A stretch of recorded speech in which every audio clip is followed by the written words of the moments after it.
Gentlemen, we have a distinct pleasure this evening or afternoon of having with us I feel one of the most exciting and interesting scholars that we have available to us. Zecharia Sitchin was born in Russia and raised in Palestine, where he acquired a profound knowledge of modern and ancient Hebrew, other Semitic and European languages, the Old Testament, and the history of archaeology of the Near East. He attended the London School of Economics and graduated from the University of London, majoring in economic history, a leading journalist and editor in Israel for many years. He is a member of the Israeli Exploration Society, the American Oriental Society, the Middle East Studies Association of North America, and he's here today.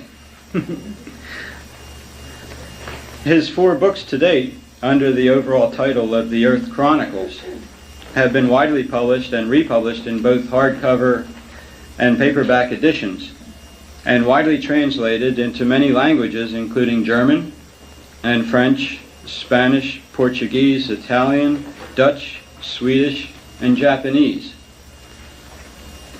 The scientific advances since the publication of the first book, The 12th Planet, in 1976, have confirmed many of the innovative and pioneering theories and conclusions of Sitchin's books, attesting to the accuracy of Sumerian knowledge 6,000 years ago. The first book was followed in 1980 by The Stairway to Heaven, and in 1985 by The Wars of Gods and Men. Book 4 of this series was just published February 1990, and it's called The Lost Chronicles. Lost Realms, I'm sorry.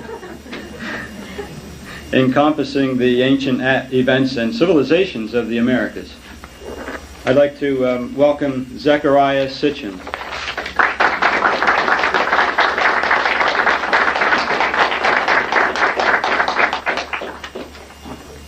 Thank you.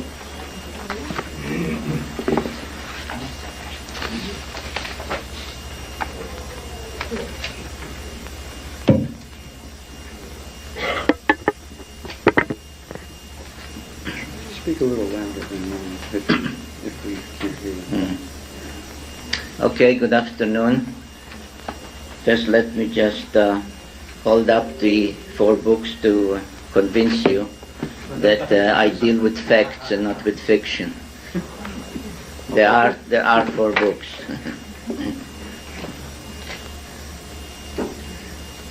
And the 5th one is due in October. It will be titled Genesis Revisited, and it will deal with the scientific advances in the 14 years since the first book was published, and show how modern science corroborates ancient knowledge.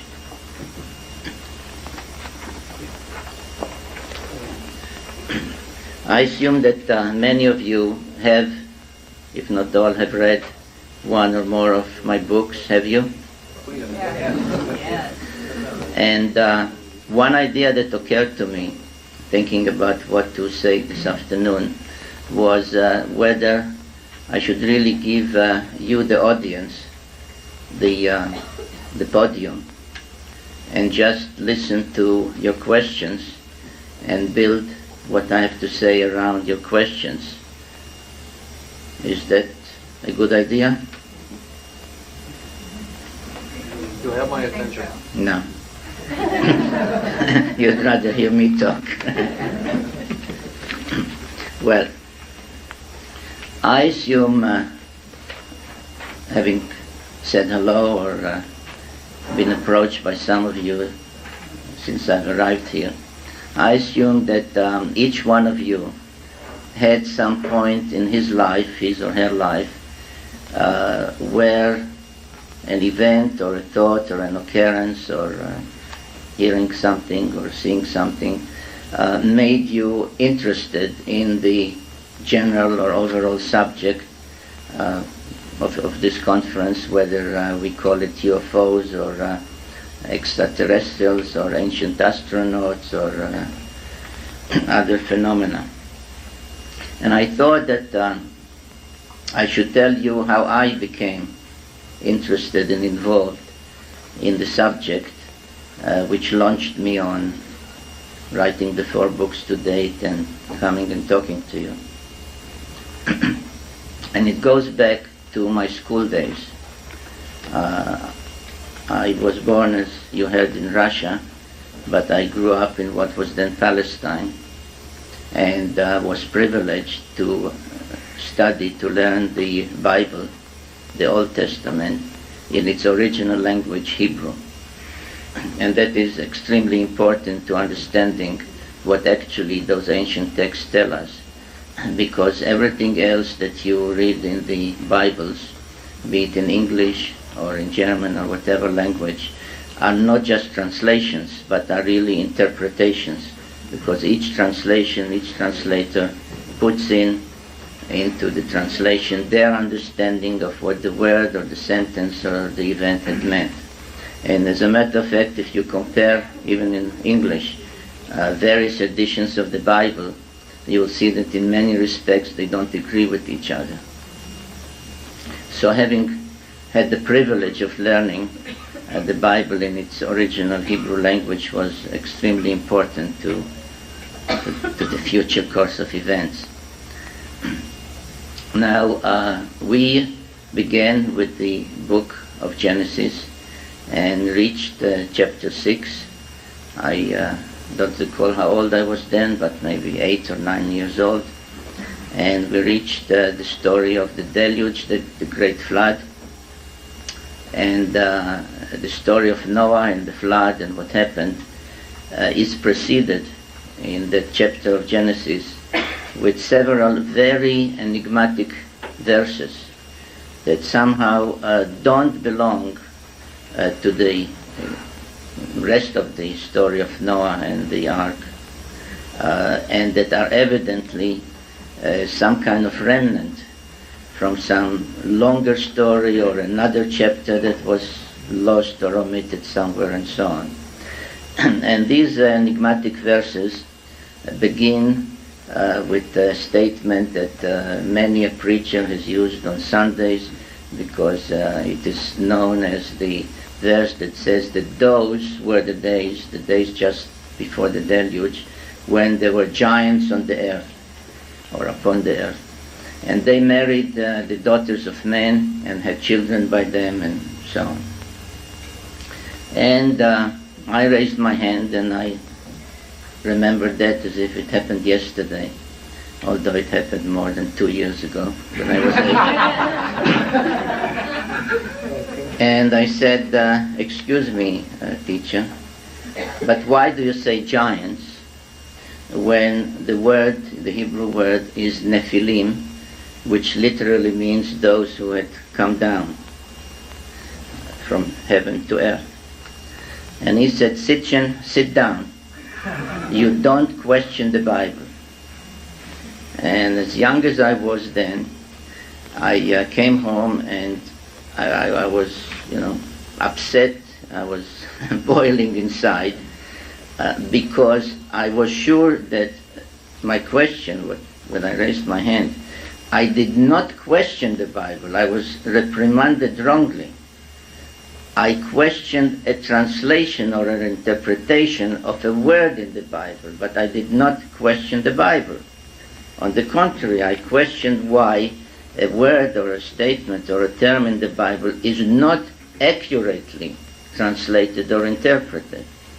And this became an obsession with me.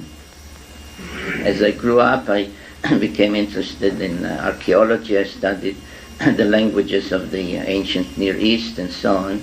And always in the background, always underlying what I was studying or doing was this question, why did the Bible use the word Nephilim to describe those who, again, literally are called in those verses the sons of the gods? Sons plural, gods plural, literally translated from the Hebrew. And why is there such a distinction made? And the fact is brought out as something to be remembered, to be appreciated, that they married the daughters of men. In other words, they were somehow different. They were not the sons of men, they were sons of the gods. Elohim in Hebrew, plural. And this inquiry, this research, has led me to a realization that many scholars have by then, and indeed it began in 1876, when the discoveries of writing of clay tablets in Mesopotamia reached the stage where the writing could be deciphered and read and understood. It dawned on the scholars more than a century ago that the biblical tales of Genesis, of the creation of what is called the heaven and the earth, of what is really a course of evolution, how life began on earth, how the dry land separated from the oceans and life began. That the story of how the Adam, which literally means the earthling, not Adam, but the Adam, was created. That the reference to some deity, again the term used is plural, Elohim, says, let us make the Adam in our image and after our likeness. And again the plural is used all the time. That the story of the deluge and the story of the Garden of Eden and of the Tower of Babel, that all these tales are really, in the Bible, in the book of Genesis, are really abbreviated, even edited versions of much longer tales written down for the first time in a country, in a land called Sumer, in the correct spelling and pronunciation, Shumer, which meant land of the guardians, in southern Mesopotamia, which is today's Iraq. And it was realized that a civilization, the first known civilization, a very high civilization, had suddenly blossomed out in that area. And the scholars use words to the effect that suddenly, unexpectedly, out of nowhere, and so on and so forth, there's blossomed out a civilization that really had everything that we would consider a prerequisite or a symbol or an aspect of a high modern civilization. And in this sheet, which I think most of you have, rather than show slides, I've reproduced some of the illustrations of actual archaeological artifacts discovered and of actual ancient pictorial depictions. And the one marked A is that of a Sumerian lady, and that takes us back almost 5,000 years. And you can see her elegant dress, her demeanor, her nobility, if you want, and I am sure she could compete in dress and demeanor with any elegant lady today, and that is 5,000 years ago. The one marked B is of another Sumerian lady, and I chose it to show the elaborate hairdo. And if we could go back again some 5,000-6,000 years, I'm sure many of the ladies here would want to know the name of her hairdresser. Illustration C is, for some reason, tilted, because if you turn it this way, it really depicts, it's part of a scene of a medical scene where a group of medicine men surrounds a patient.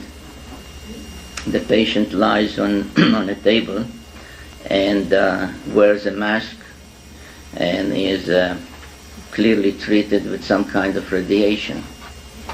And again, this is from thousands and thousands of years ago. Now,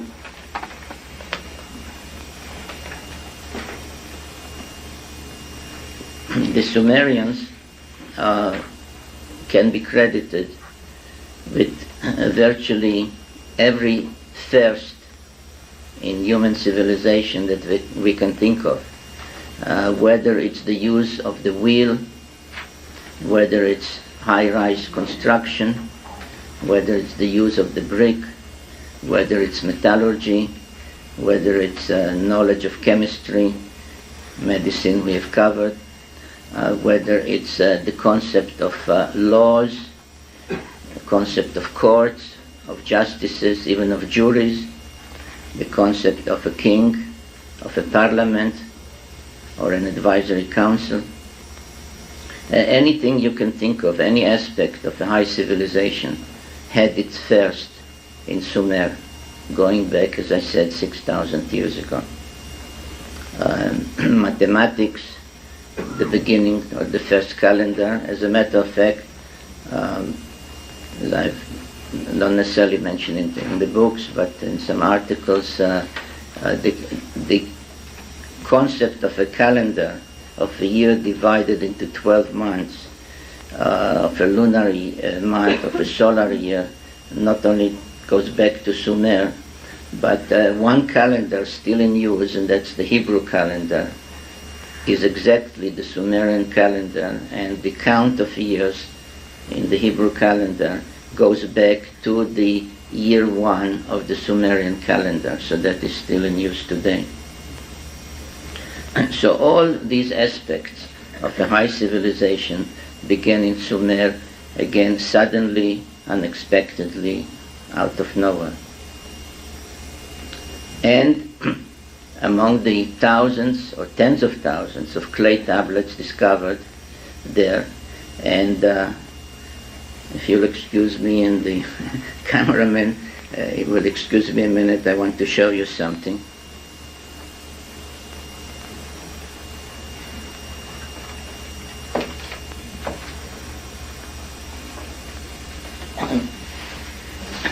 Many who have read the books or who heard me talk or read other books heard about clay tablets, but I wonder how many of you have actually seen one.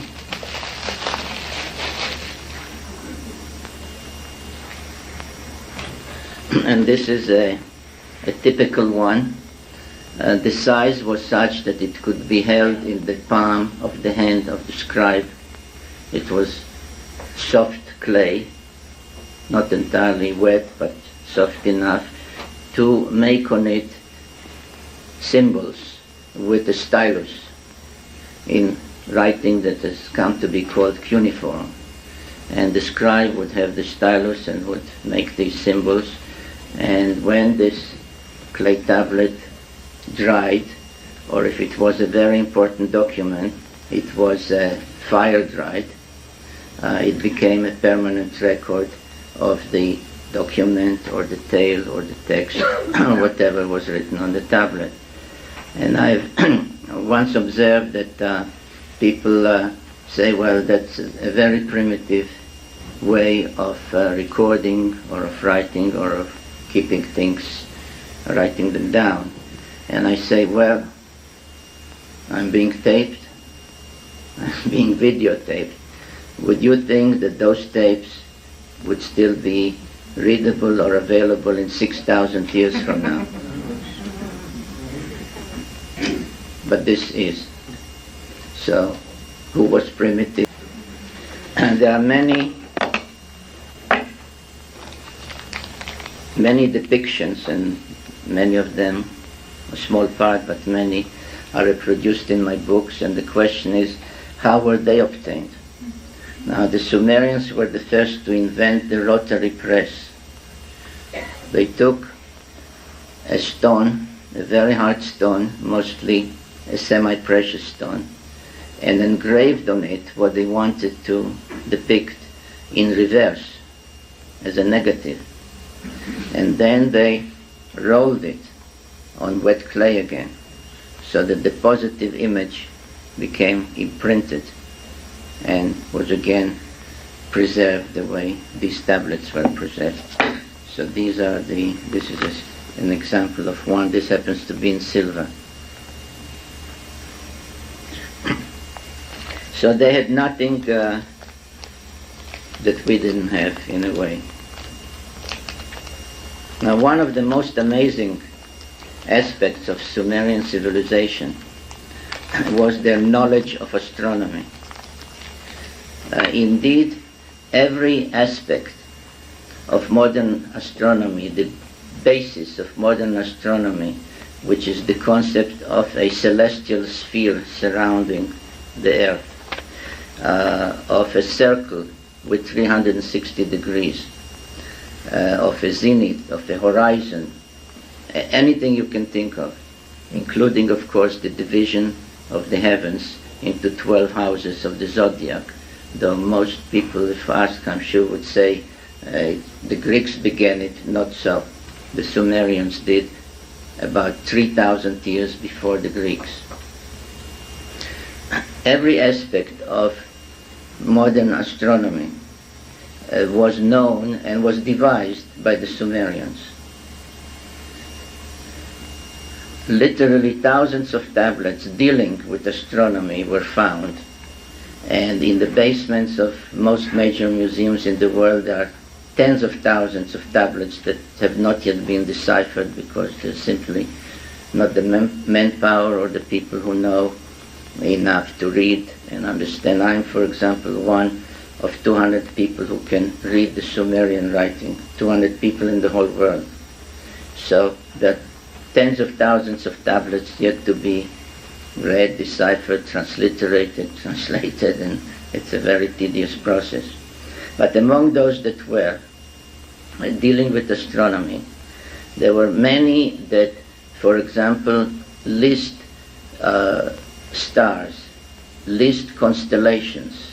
Virtually every constellation that can be seen in the northern skies today was listed by the Sumerians.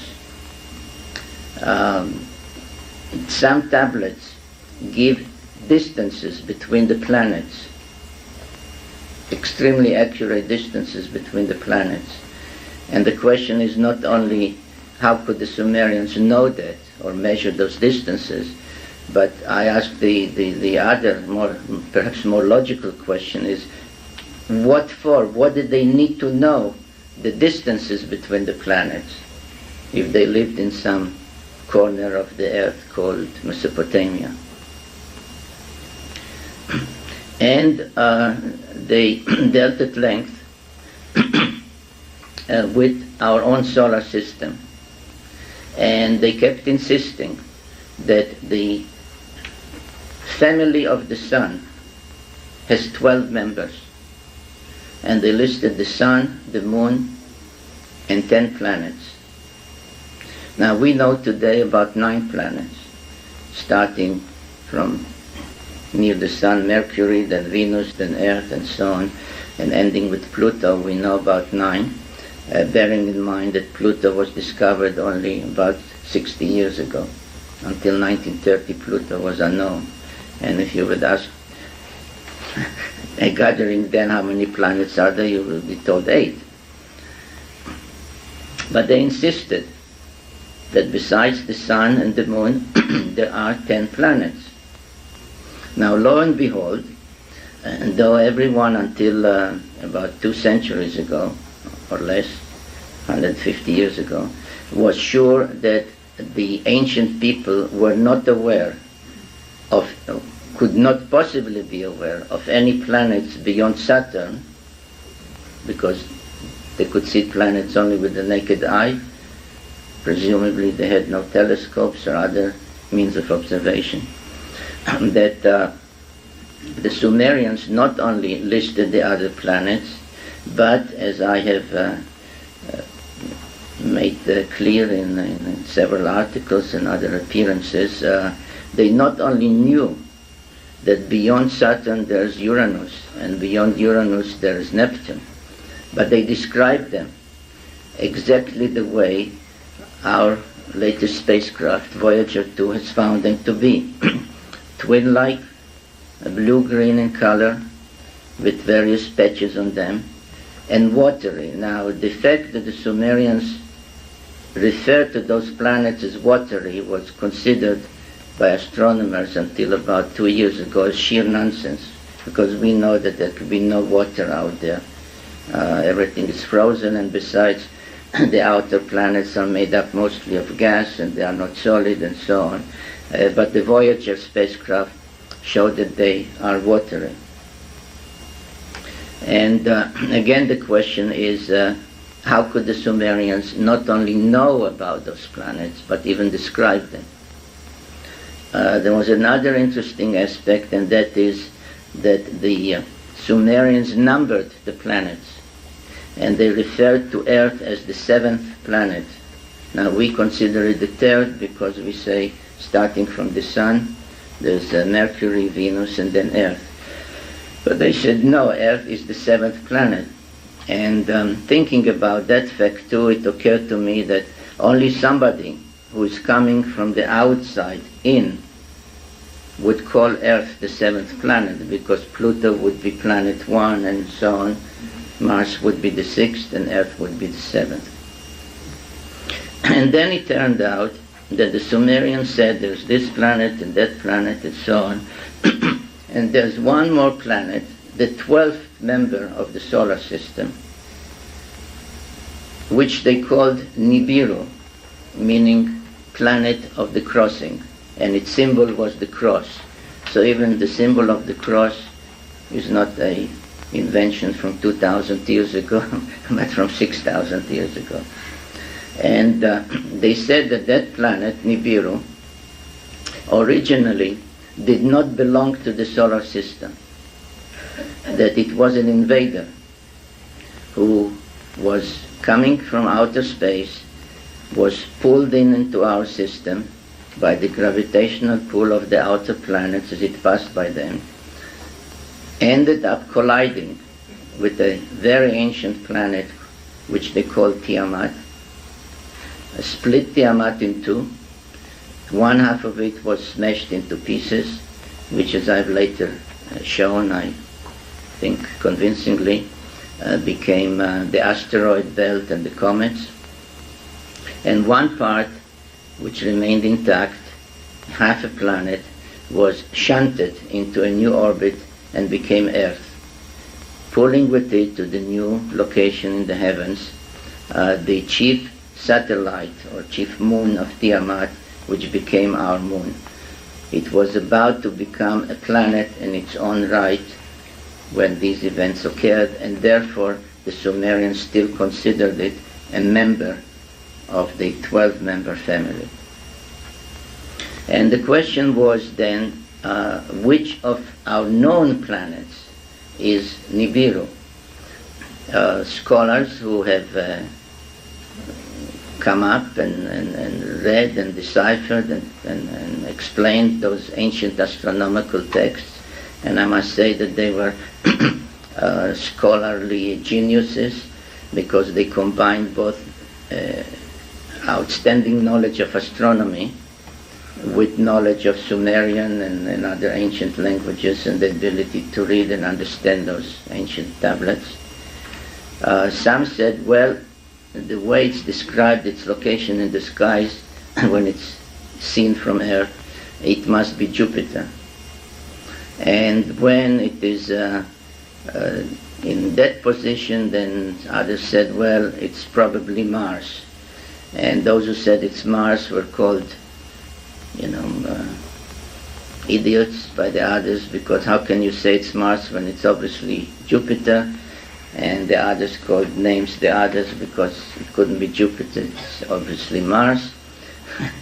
And I was stuck in between, and for almost a year I made no progress on my first book because I said to myself, what or where is Nibiru?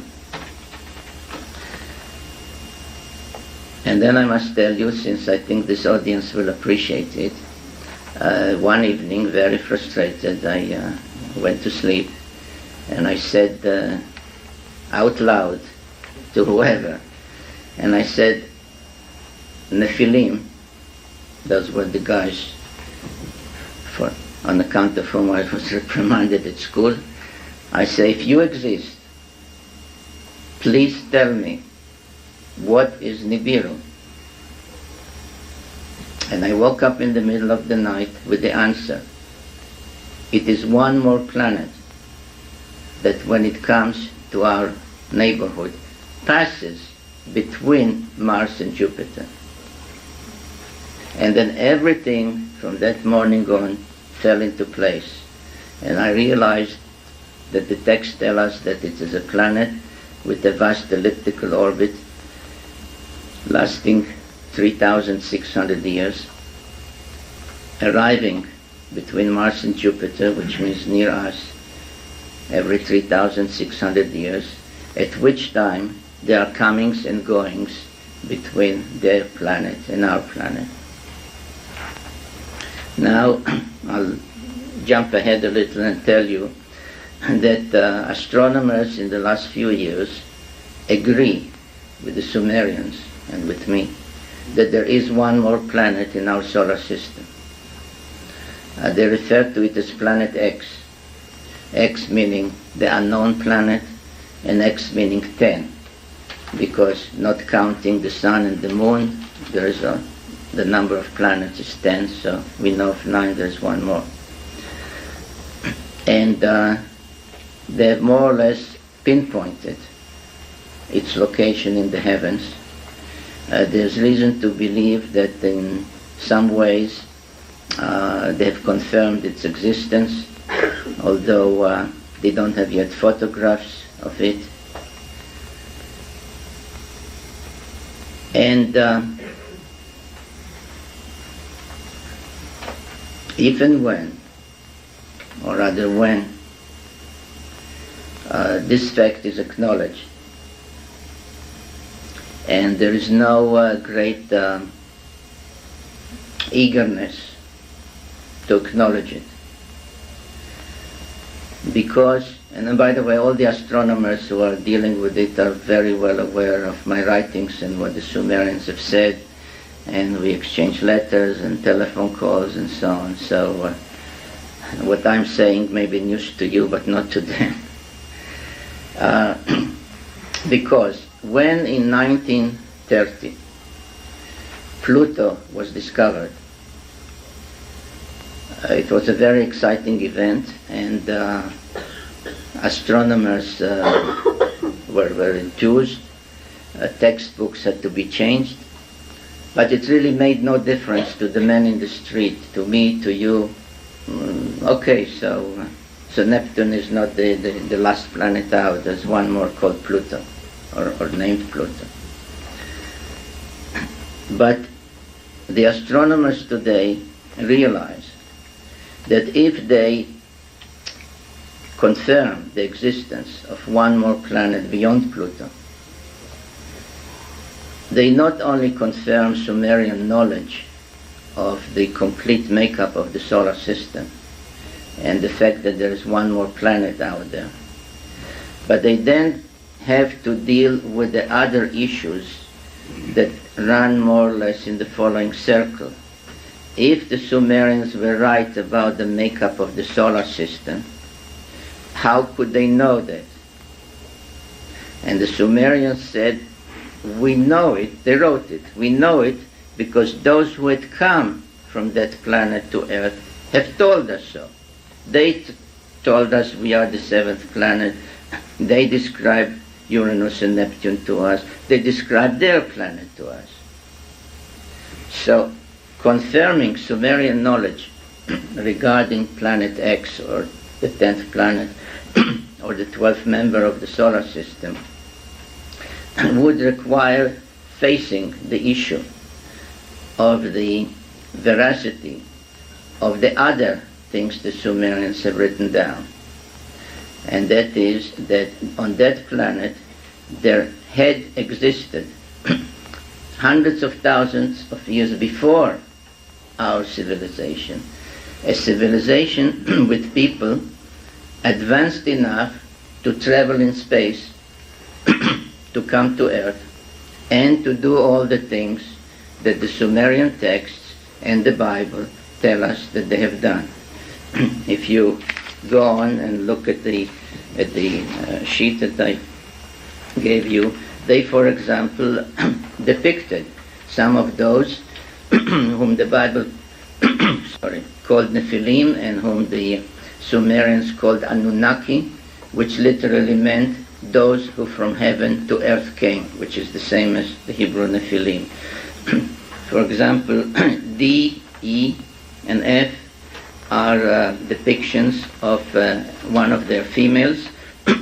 It is known that D represents the goddess known to the Canaanites and in the Bible as the goddess Ishtar, and she liked to roam in the skies of earth dressed as a pilot.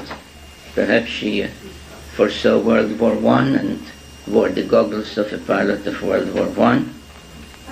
Another life-size statue, I wonder if I could get some water.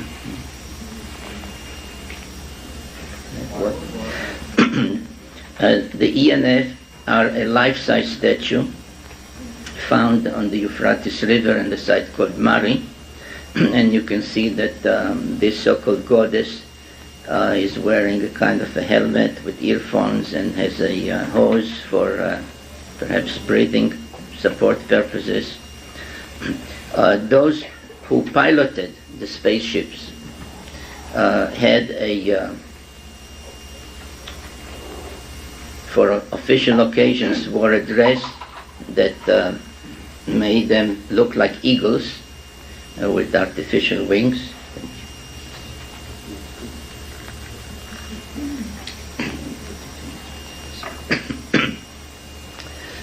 And an interesting thing about it is that I'm sometimes asked, how did they look?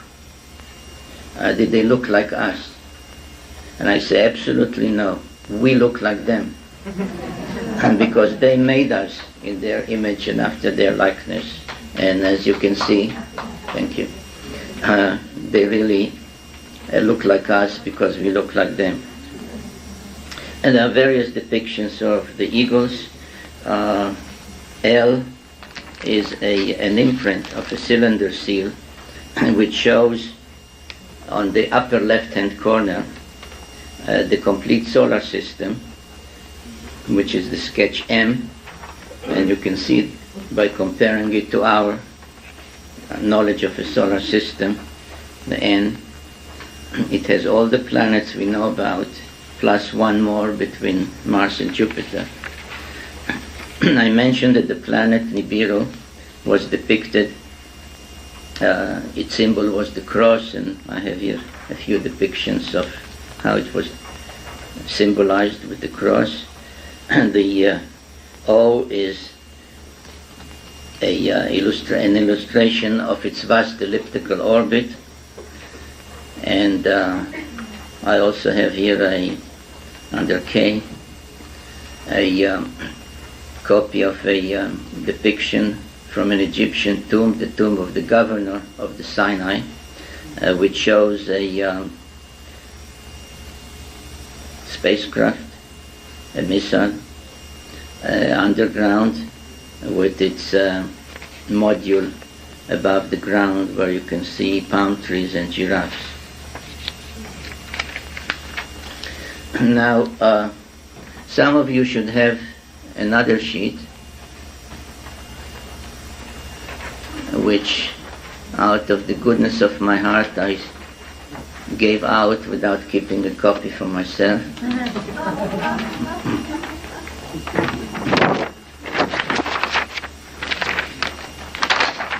Thank you. And that perhaps is to illustrate to you the link between the Sumerians, the biblical tales of Genesis, and what happened in great antiquity, in ancient times, and the principal subject of this conference, which is UFOs.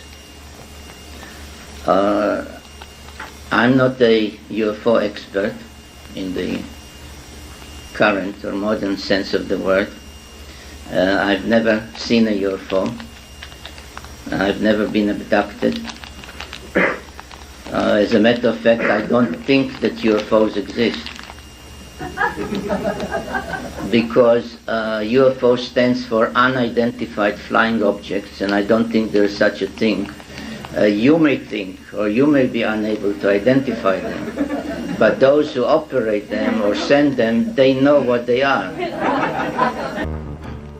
But since I believe in the veracity of the Bible, I always, when asked or when pressed to answer the question, what do I think about UFOs, I say, well, let us imagine that the door there opens and a young man bursts in, and he's very excited, he's short of breath, and he says, just stop all the proceedings, I must tell you something, you wouldn't believe it, but it happened, let me tell you what happened. And he says that he was hiking from Trenton to Philadelphia, and he got tired, it got dark, and he lay down to sleep in the field. And as he was sleeping in the middle of the night, he was suddenly awakened, not by noises, but by very bright lights. And he looked up, and he saw some kind of a flying saucer, let's call it, hovering. The doorway was open. He could see light inside. There was some beings, some men, standing at the doorway. He could see his silhouette. There was a kind of a ladder coming down from the hovering craft, reaching the ground, and there were beings, men, going up and down that ladder, and he was so startled and shocked that he fainted. And when he came to, there was nothing. Did he imagine it? Did he dream it? Now, what would we think? Did he imagine it? Did he dream it? I think that he really saw it. And I therefore believe that he saw a UFO, what we would call a UFO. And therefore, whoever believes in the Bible has to have an open mind about UFOs, because that young man was Jacob. And that was the so-called famous Jacob's dream. Now he did not call it a UFO. He knew what it was, because he put up a commemorative pile of stones there, and he called it the house of God, and he said, I didn't know, and that's in the Bible, he says, when I lay down to sleep, I did not know that this place is a gateway of the gods, a place from which they can go up and down. So he knew what he had seen. There are, of course, other tales in the Bible. There is the tale about the prophet Elijah, who was taken up to heaven, in a fiery chariot. And I therefore draw your attention to some of the ancient depictions of divine beings, gods, astronauts, whatever you want to call them, in what I would prefer to call flying saucers. I frankly like that old name much better than UFOs, because it describes what people see rather than say, you can kill me but I don't know what it is. And I put a caption under the one at the bottom because, as you can see, it depicts this being definitely in the skies among the clouds in a kind of a flying saucer or a disc with flames coming out of it.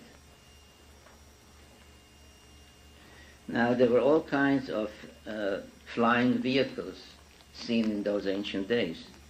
One depiction, all these are ancient depictions, none of them are my own drawings.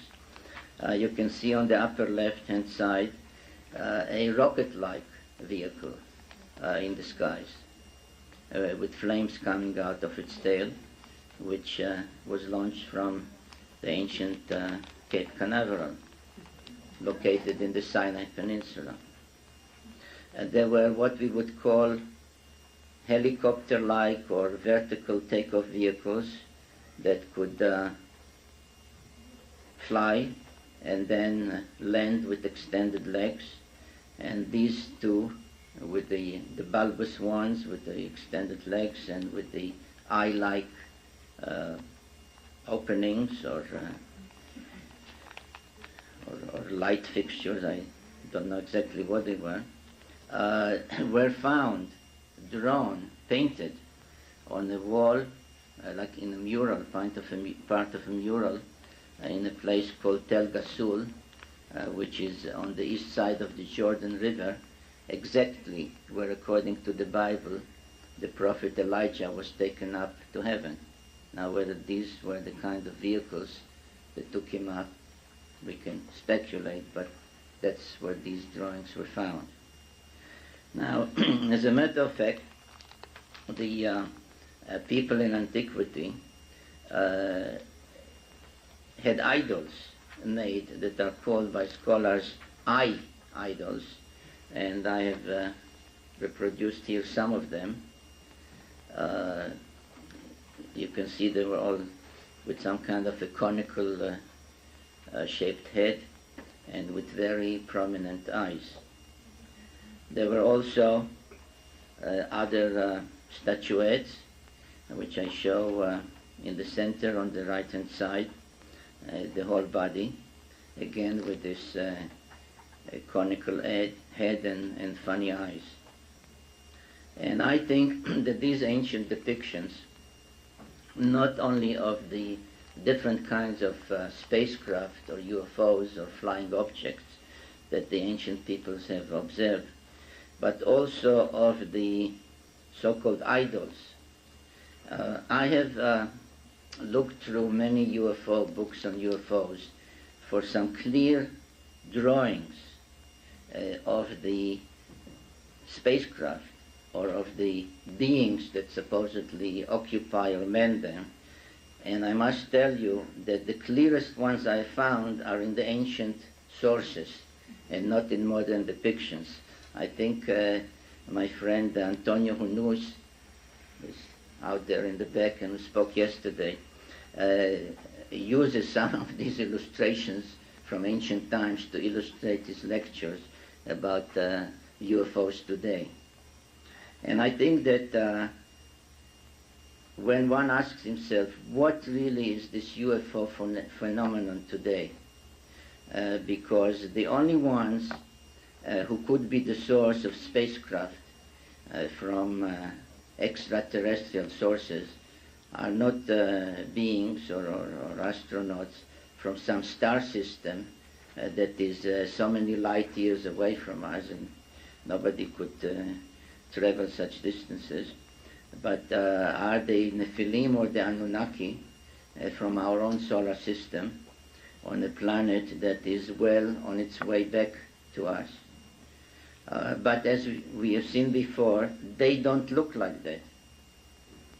And I therefore suggest, I have no evidence for it, but I suggest that what really people who say they see those UFOs and their occupants, if it's true, then what they see are really robots, androids, humanoids, who are used as scouts to man scout ships in advance of and ahead of the day when that planet would be again in our vicinity, and when the Anunnaki Nephilim themselves would come again and fulfilling the prophecy about messianic times, or in the New Testament about the return of the kingdom of heaven to earth.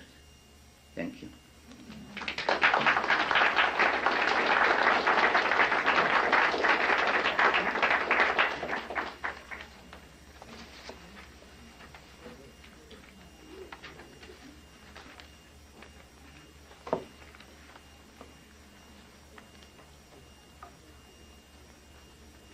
I'm curious with what you've been talking about Genesis and some things in the Bible. I would imagine that you've looked at literature from the Kabbalah and things of that sort. I'm wondering if you would address that, particularly with regard to the Elohim and the legends about the Shekinah. Well, if you have read, or if not, I hope you will read my books. I'm basing myself on archaeology and on the text in clay tablets. The writings of the Kabbalah are from the Middle Ages, and I'm not there yet. I'm still in ancient times. I understand the Hubble telescope will be placed into orbit soon. Do you know if there are plans to try and photograph the planet Nibiru with the Hubble telescope, and if the astronomers will be able to get all they learned from that telescope to the American public? Well, the answer to the first part of your question is yes, and as a matter of fact, some of those dealing with the pinpointing and photographing of what they call Planet X are not waiting for the Hubble telescope because of the delays in launching it. Whether the results, or rather, whether and when the results will be made public is, your guess is as good as mine. Please. Yeah. I don't know if that microphone is working, is it? Oh, it is. No, okay. I have a question about the Nephilim seem to have a very reduced role over the years. Through your books, they seem to be less and less involved in our affairs, to the point that they're seemingly not around now. I was wondering if you could expand on what you think the current relationship is. They're coming back pretty soon? Oh, okay. They just got to work. Thank you. Got to work? All right. At the risk of repeating myself, it's my understanding from your books that the role of the Nephilim in our lives, or of Homo sapiens, has been gradually reduced over the years in terms of overt control, switching over to a more covert control, to the point where seemingly they're not around at all. But you're talking about they're coming back, and I think it's like 1,600 years where the next flyby is expected. I didn't say that. Oh, okay, but I'm just trying to do my own arithmetic in terms of the last time it came by. I was just wondering what your speculation is on the current relationship between the Nephilim and Homo sapiens. Well, I think you really, by describing a factual situation, you answered your own question.